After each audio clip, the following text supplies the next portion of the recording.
හරි හැමෝටම සුබ දවසක්. එතකොට ස්කැල්පින් සීරීස් එකේ ඉන්ට්‍රෝ වීඩියෝ එක මම දැම්මා. ඉතින් අද පළවෙනි පාඩම විදියට පටන් ගන්නෙ අපි කතා කරා මොකද්ද ට්‍රේඩ් කරන හොඳම පෙයා එක. ඉතින් මම මේ සීරීස් එකේදී මගේ විදියට මම කරන්නේ. ඉතින් මම තෝරගත්ත විදියට ස්කැල්ප් කරන්න හොඳම කරන්සි පෙයා එක ගත්තොත් GBP USD එක හොඳයි. මම එහෙම කියන්නේ හේතුව මොකක්ද කියලා මම ඔයාලට කියන්නම්. මොකද අපි ස්කැල්ප් එකක් කරනකොට අපිට ඕනේ වැඩි ප්‍රමාණයක්, ඒ කියන්නේ වැඩි පිප්ස් ගන්නක් ඉක්මනට අල්ල ගන්න ඕනේ. ඒතර මේකෙදි සාමාන්‍යයෙන් මේකේ GBP එකේදී සාමාන්‍යයෙන් අර 1 මිනිත් එකේ සාමාන්‍ය පොයි ටාගට් එකක් ගත්තොත් අපි සාමාන්‍යයෙන් පිප් 10ක් විතර සෙට් කරගන්න පුළුවන් ඉක්මනටම. ඉතින් ඒ වගේ පෙයාහකට යන එක හොඳයි. දැන් මේ සුළු ප්‍රමාණය ඇතුලේ මේ චුට්ට ඇතුලේ බලන්න පිප් 8.9 කියන්නේ පිප් 8.9ක් තියෙනවා. එතකොට මම මේ එන්ට්‍රි ගෲප් එකේ දැම්ම මම මේකේ වීඩියෝ එක දෙන්නම් කියලා. ඉතින් මේ වීඩියෝ එක බලලා ඔයාලට ඉතුරු ටික පාඩම කන්ටිනියු කරන්න පුළුවන්. දැන් ස්කිප් නොකර යන්න මම මේක දැන් වීඩියෝ එක ලයිව් මේ එන්ට්‍රි ගත්ත විදිය මම ඔයාලට පේන්න දාන්නම්. ඔයාලගේ අර මොටිවේෂන් එකක් විදියට. හරි දැන් ඒක බලලා අපි පාඩමට යමු. අද දවසේ අපිට කතා කරන්න තියෙන ටික. හරි.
මම හිතනවා ඔයාලා වීඩියෝ එක බලන්න නැති කියලා. මම මේක ටයිම් පාස් කරලා දාලා තියෙන ඉක්මනට යන්න ඕන හින්දා නැත්තම් වෙලාව අපරාධ නිසා. ඒතකොට ඒකේ නිවුස් එකක් තියෙන හින්දා නිවුස් එකටත් එක්ක තමයි මේක ගන්න හේතු උනේ. ඒ ටයිම් එකේදී. ඉතින් මුලින්ම කියන්න ඕනේ ඔයාලා ට්‍රේඩ් එක ගන්නකොට සාමාන්‍ය මම එක්සැම්පල් එකක් විදිහට මම ඔයාලට දාලා දෙන්නම්. අපි ගමු යූරෝ එක.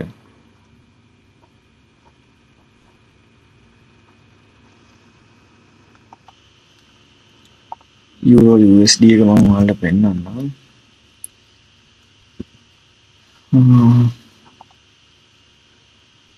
කලින් ඒවත් බලලා එන්න මොකද මේ ඇඩ්වාන්ස් මෙන්ටර්ෂිප් එකත් බලලා එන්න එකපාරම ස්කැල්ප් එකල ගහන්න යන්න එපා. ඒතකොට පොඩ්ඩක් වල කරකෝල අතරිය වගේ නේද මම මේක 1 මිනිත් තරම් මාක් කරලා වෙන්නන සාමාන්‍ය පොඩි දුරක් අපි ගත්තොත් මම මේ බේසික් කියලා දෙන්නේ නොදන්න අය පවා යන්න ඕනේ. දැන් මෙතනින් එන්ට්‍රි එක ගත්තොත් සාමාන්‍ය 1 මිනිත් ටයිම් ෆ්‍රේම් එකේ සාමාන්‍යයෙන් අර ලොකු දුරක් අල්ලන්න ගියාට පස්සේ හම්බෙන පිප්ස් ගන්න පොඩ්ඩක් අඩුයි. ඔයාලට පේන හැටි මේ වගේ තැනක සාමාන්‍ය මේ වගේ හයි එකට වගේ අල්ලන්න ගියොත් මේ වගේ හයි එක ගන්න එක සාමාන්‍ය පිප් 3ක් වගේ තමයි සෙට් වෙන්නේ. මේ ගන්න ලොකු මූවමන්ට් එකක් අල්ලන්න සාමාන්‍ය ඒත් ඇල්ලුවොත් පිප් 6ක් වගේ තමයි සෙට් වෙන්නේ. එතකොට මේකේ අරකේ වෙනස GU එකේ සාමාන්‍ය ඉක්මනට පිප්ස් ගන්න පුළුවන්. මෙතෙන්ට 9ක් විතර තියෙනවා. ඉතින් අර ඒ chance එක හම්බ වෙනවා GU එකේ. ඒතකොට මොකද අනික euro USD එකට වඩා movement එක ඉක්මනට යනවා GU එකේ. يعني GU කියලා මෙතන කියන්නේ GBP USD short කරලා තමයි GU කියලා කියන්නේ. ඉතින් මේකේ movement එකට වඩා ඉක්මන movement එකක් තියෙනවා මෙන්න මේකේ. euro එකට වඩා ඉක්මන movement එකක් තියෙනවා GU එකේ. ඉතින් දැන් පෙයා එක තෝරගන්නකොට අපිට වැඩි වෙලා බලන් ඉන්න අවශ්‍යතාවයක් ඇත්තටම නැහැ. මොකද ස්කැල්ප් කරද්දි ටක් ගාලා අපි යන්න ඕන. ඒතර මේකේ මොමන්ට් එක සාමාන්‍ය හොඳ නිවුස් එක ගියලින්ද මේ විදිහට තියෙන්නේ. ඒතර දැන් මාකට් එක අප් ට්‍රෙන්ඩ් එකේ වගේ තමයි යන්නේ. එතකොට මම මේකෙදි වීඩියෝ එකේදී ඔයාලට පෙන්නනවා මේක ලික්විඩි මාක් කරනවා. ඒතර ඒ ලික්විඩි අපි ගන්න ඕනේ. මොකද ලික්විඩි ගොඩක් තියෙනවා කතා කරන්න. ට්‍රෙන්ඩ් ලයින් ඒ ලික්විඩ් නෙමෙයි තව ලික්විඩ් තියෙනවා. ඔය ස්කැල්ප් එකේ තමයි ඒවා දෙන්න ඕනේ. මොකද ස්කැල්ප් ටයිම් ෆ්‍රේම් එකට දාලා ලික්විඩ් වෙනම තියෙනවා. හරි එතකොට මම මේකේ ඔයාලට පෙන්නනවා අර 5 මිනිත් වලදී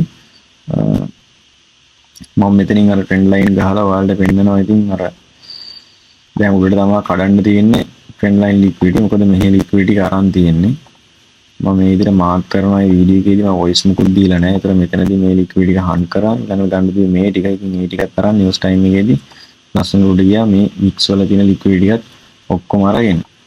එතකොට ලික්විඩ් වර්ග කිහිපයක් තියෙනවා. මම නිකන් අර පාඩම් කරන්න කලින් දර වශයෙන් කියන්නම්. මොකද අද පාඩමේ ඒ ටික නැහැ. මොකද මේක පුළුවන් තරම් ෂෝට් කරලා මම ගන්න. ස්කැප් සීරීස් එක පුළුවන් ෂෝට් කරලා තමයි උගන්වන්නේ. මොකද ඉක්මනට මතක තියාගන්න බලන්න ලේසි වෙන්න වලට ඕනේ. හරි.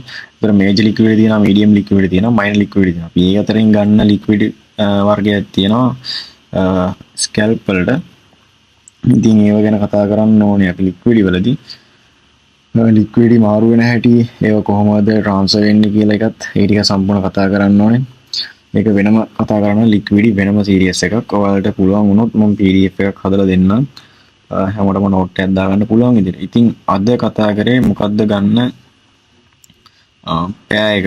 නැත්නම් අපි ට්‍රේඩ් කරන්න ගන්න මොකද්ද පෙයා එක කියන එක තමයි අද කතා කරේ. ඉතින් මම ඒකට උත්තරයක් විදිහට ඔයාලට දුන්නේ GU එක හොඳයි, GBP USD හොඳයි, ගෝල්ඩ් එකත් හොඳයි. ගෝල්ඩ් එකේ අන්තිම වෙද්දි මම කියලා දෙන්නම් ගෝල්ඩ් එකේ ට්‍රේඩ් ගන්න හැටි. ඒතර මම මේකේ යූස් කරන ටයිම් ෆ්‍රේම් දැනට මම කියන්නම් 5 මිනිත්, 3 මිනිත්, 1 මිනිත්. ටෙස්ට් කරලා ඉගෙන ගන්න කට්ටියට ඒක මම හිතන්නේ ටිකක් උදව්වක් වෙයි කියලා මම හිතන හින්දා මම යාළුට දෙන්නම්. මොකද ගොඩක් කට්ටිය ඉක්මනට සීරියස් එක ඉල්ලනවා. මට වෙලාව තියෙන හැටියට තමයි මම සාමාන්‍යයෙන් වීඩියෝ හදන්නේ. ඒතර මට වීඩියෝ හදනකොට අනිවාර්යෙන් එන්ට්‍රි එකක් තියෙන්න ඕනේ. නැත්නම් මට ඒක කරලා වැඩක් නැහැ. ඔයාගේ ඔළුවට යන්නේ නැහැ. එතකොට මේකෙදි තමයි සැලකිලිමත් වෙන්න ඕන කාරණා ටික මම කියන්නම්.